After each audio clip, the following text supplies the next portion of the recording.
एक बड़ी चोरी करने के बाद एक चोर कपल एक बहुत ही अच्छे से आइलैंड पर जाकर रहने लग जाते हैं। क्या पूरी जिंदगी काटने के लिए प्यार काफी रहेगा या फिर इन्हें धोखा ही मिलेगा? पैरेलल में इनके पीछे एफबीआई का एक एजेंट हाथ धोकर पीछे पड़ा था। हेलो फ्रेंड्स, आज मैं आपको आफ्टर द सनसेट 2004 की एक क्राइम हॉलीवुड मूवी एक्सप्लेन करने वाला हूँ।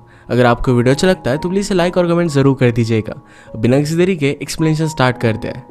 मूवी स्टार्ट होती है और हम एक बास्केटबॉल का गेम खेलते हैं जहां पर हमारे मेन कैरेक्टर जिसका नाम है मैक्स, इस पर नजर रखी जा रही थी। पैरेलल में एफबीआई के एजेंट्स ये नेपोलियन का डायमंड ले जा रहे थे। उन्हें शक था कि 3 डायमंड्स में से फर्स्ट उसने चुराया और सेकंड भी चुराने की वो कोशिश करेगा। इस एफबीआई की टीम में स्टैन नाम का एजेंट था जिसे मैक्स ने ऑलरेडी एक बार चकमा दिया हुआ है। उसने हीरा अपने पास रखा और वो बहुत ही प्रोटेक्टिव था। सिग्नल पर इनकी गाड़ी रुकती है तो एक आदमी आकर इनकी कांच पोंछने लग जाता है। बड़ी चालाकी से उसने गाड़ी का कोड स्कैन कर लिया था। ये कोड स्कैन होने के बाद मैक्स को पता चल गया। अचानक से मैच से एक आदमी उठ जाता है और वहां पर वो शोर मचाने लग गया। सारी सिक्योरिटी का अटेंशन वहां से चला गया और मैक्स वहां से भाग जाता है। इसके बारे में स्टैन को पता चला तो कहता है कि जल्दी से जल्दी उसे ढूंढो।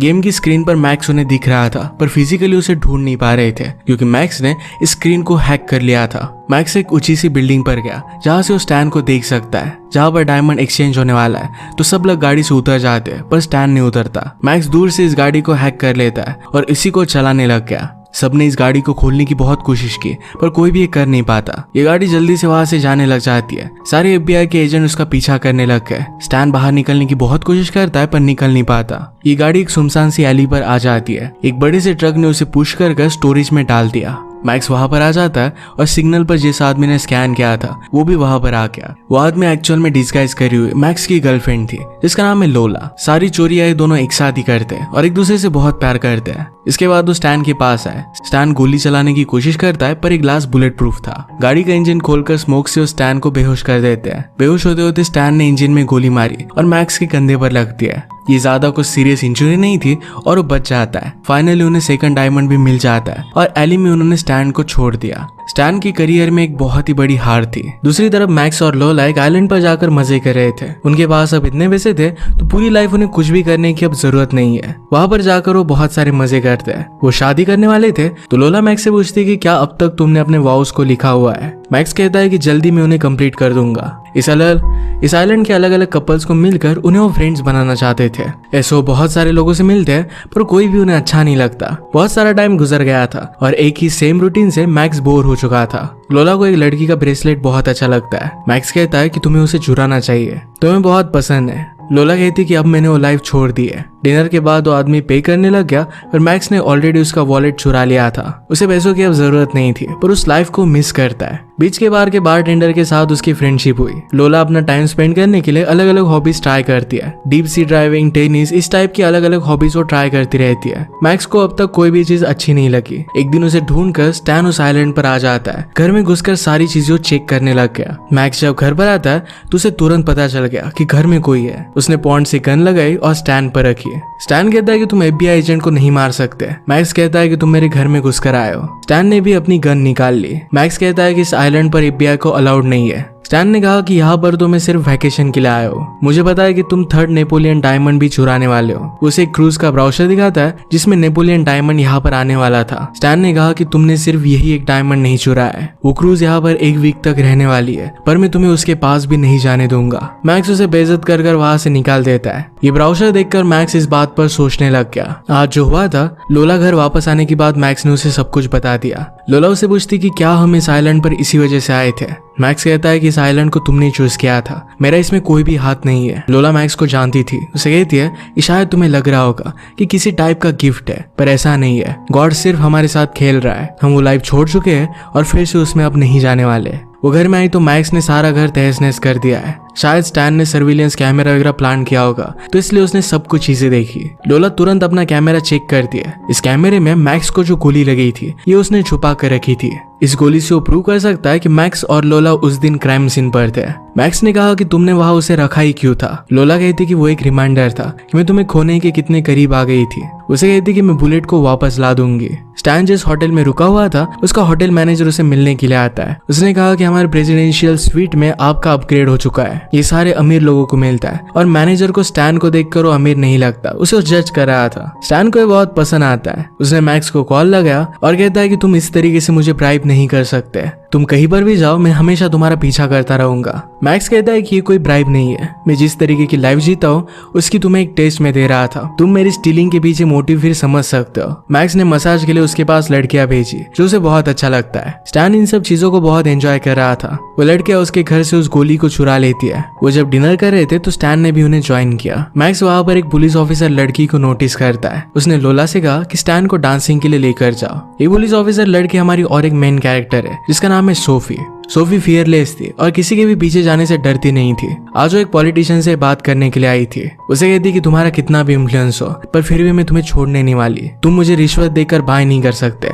मैक्स ने फिर सोफी से बात की। उसने कहा कि स्टैन के पास गन है जो इस आइलैंड पर अलाउड नहीं है। सोफी फिर स्टैन को ले जाकर उसकी तलाशी लेती है। स्टैन उसे समझाने की कोशिश करता है कि वो FBI है पर वो मानती नहीं। स्टैन ने उसे समझाया कि यहाँ पर मैं चोर को पकड़ने के लिए आया हूँ, पर सोफी उसकी बात नहीं मानती और उसे पुलिस स्टेशन में लेकर गई। पुलिस स्टेशन में स्टैन की आइडेंटिटी कंफर्म होती है। सोफी का सुपीरियर उसे कहता है कि तुमने पॉलिटिशियन को धमकी दी, तुम्हारे एटीट्यूड को लेकर हमें बात करनी पड़ेगी। सोफी कहती कि जब हम मैरिड थे तो तुम मेरा एटीट्यूड चेंज नहीं कर सके, अब तुम क्या करोगे। स्टैन को सोफी अच्छी लगी थी। मैक्स और लोला अपने घर से मूनलाइट देखते हैं। लोला कहती कि लाइफ में और क्या चाहिए। इस बात से मैक्स भी एग्री करता है। इसके बाद वो दोनों इंटीमेट हो गए। स्टैन सोफी को डिनर के लिए लेकर जाता है। पूछता है किसी स्ट्रेंजर से मिलने के बाद शॉर्टेस्ट टाइम में तुमने कब उसे किस किया है। सोफी कहती कि मैं तुम्हारे जाल में नहीं फंसने वाली।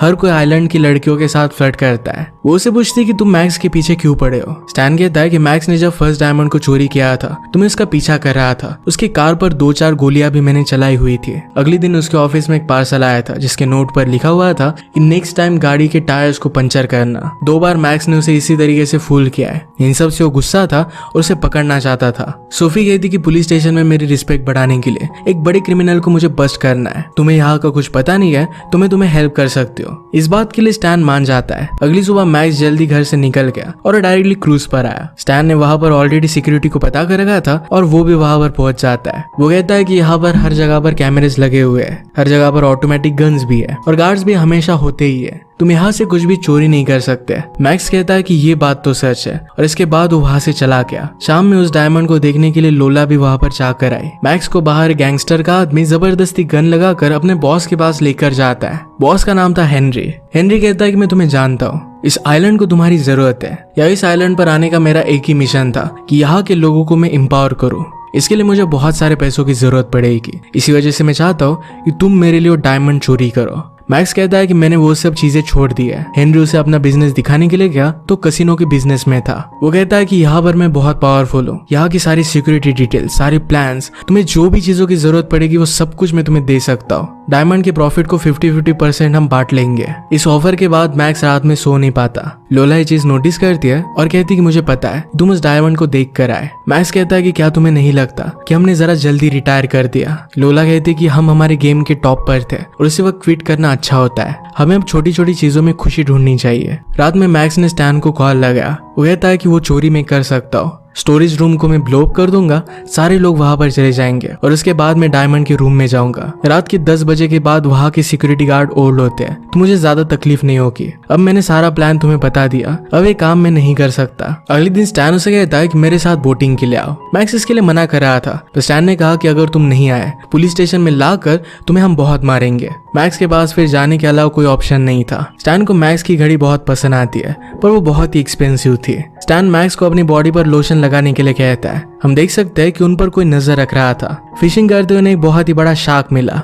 इसके पास जाने से दोनों के दोनों डर रहे थे। स्टैन इतना डर गया था तो उसे डायरेक्टली शूट करने लगता है। दोनों वापस आए तो लोला और सोफी दोनों उनका वेट कर रही थी। वो एक दूसरे से बात करती है कि अगर किसी को पता नहीं होगा कि दोनों एक दूसरे के दुश्मन है तो उन्हें लगेगा कि बहुत ही अच्छे फ्रेंड्स है। मैक्स और लोला को स्टैन के माइक्रोफोन मिल गए थे तो उसका बहुत मजाक लेते हैं। रात में मैक्स जेनिटर का यूनिफॉर्म पहनकर अंदर आ जाता है। सारी शिप की सिक्योरिटी डिटेल उसने निकाल ली है। शिप की सिक्योरिटी को पता चल गया कि वहां पर ब्रीच हुआ है। जल्दी से स्टैन और सोफी दोनों उसे ढूंढने लग जाते हैं। सोफी ने मैक्स पर गन लगाई पर स्टैन वहां पर पहुंच गया। डिस्ट्रैक्शन की वजह से मैक्स वहां से भाग जाता है। लोकल पुलिस ने उसे पकड़ने की बहुत कोशिश की पर उसे पकड़ नहीं पाए। लोला पास में ही शॉपिंग कर रही थी तो ये बात वो समझ लेती है। वो जब घर पर आई तो मैक्स बात ले रहा था। उसे कहती कि मुझे पता है कि तुम डायमंड के पास थे, मैं उससे जेलस हो रही हूँ। मैक्स कहता है कि मैं तो यहीं पर था, हमारी वेडिंग के वॉव्स लिख रहा था। लोला कहती कि उस डायमंड से तो बेटर मैं हूँ। इसके बाद वो दोनों इंटीमेट हो गए। स्टैन सोफी के साथ फ्लर्ट करना कंटिन्यू रखता है। अगले दिन मैक्स हेनरी को मिलने के लिए आया।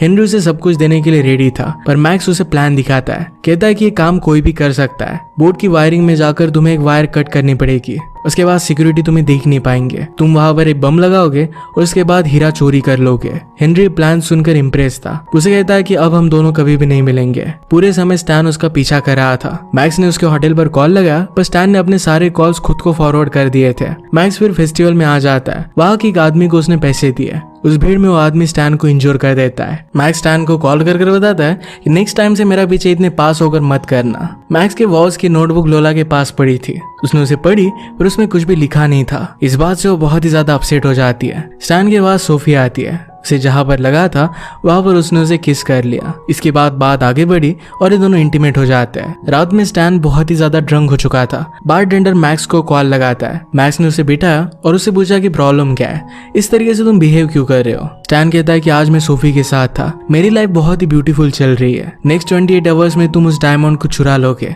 और सब कुछ फिर से बर्बाद हो जाएगा। मैक्स कहता है कि अब मैं चोरी नहीं करने वाला। स्टैन कहता है कि तुम एक जीनियस हो, मैं हमेशा तुमसे बहुत ही इंस्पायर हुआ हूँ, मुझे पता है कि तुम तो चोरी करने ही वाले हो। स्टैन की हालत बहुत ही खराब थी, तो मैक्स उसे उसके रूम तक छोड़कर आता है। रात में वो चोरी के लिए रेडी होने लग गया। जब वो घर पर आता है तो लोला उसे घर में नहीं लेती। उसने कहा कि मैंने तुम्हारी नोटबुक देखी थी, वो वाउज मैंने मेरे लिए तुम्हें नहीं लिखने के लिए गए थे, वो सिर्फ तुम्हारे लिए। ये वाउज लिखकर मेरे साथ हमेशा के लिए रहने का प्रॉमिस तुम खुद से करते हो। उसे घर में अंदर नहीं ले रही थी तो स्टैन के पास आ गया। स्टैन उसे कहता है कि तुम्हारे जैसे लोग कभी भी खुश नहीं रह सकते। जो लोग छोटी छोटी चीजों में खुशी मानते हैं वही एक्चुअल में खुश होते हैं। सुबह हुई तो FBI के आदमी यहाँ पर आ गए थे। उन्हें पता चला था कि मैक्स और स्टैन एक दूसरे के साथ हैंग आउट कर रहे हैं। इन्हें फोटोज भी मिली थी जिसमें मैक्स स्टैन को सनस्क्रीन लगा रहा था। उन्हें इन दोनों की रिलेशनशिप कुछ अलग ही लगती है। इनकी बातों से सोफी को पता चला कि स्टैन को नौकरी से निकाल दिया गया था। वो पूरा टाइम उसे झूठ कह रहा था। इस बात से वो बहुत ही ज्यादा गुस्सा हो गई। ब्रेकफास्ट करते वक्त मैक्स ने स्टैन से कहा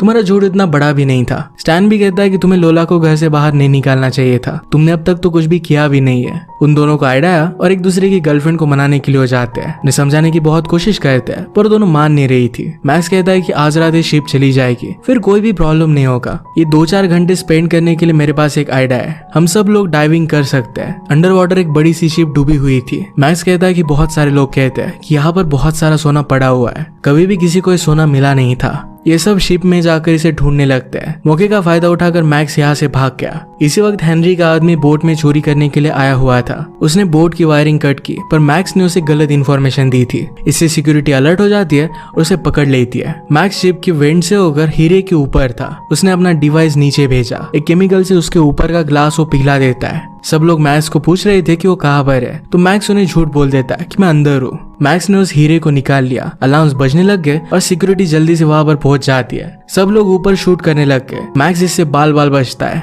सबको मैक्स कहीं पर भी मिल नहीं रहा था, पर तुरंत वो वहां पर आ जाता है। स्टैन को मैक्स पर शक जाने वाला था, तभी लोला उसका ऑक्सीजन निकाल लेती है। वो उसे बचाते हैं और मैक्स वहां पर पहुंच गया और सब लोग बाहर आ गए। बीच पर आकर वो सेलिब्रेट कर रहे थे, तभी सोफी को मैसेज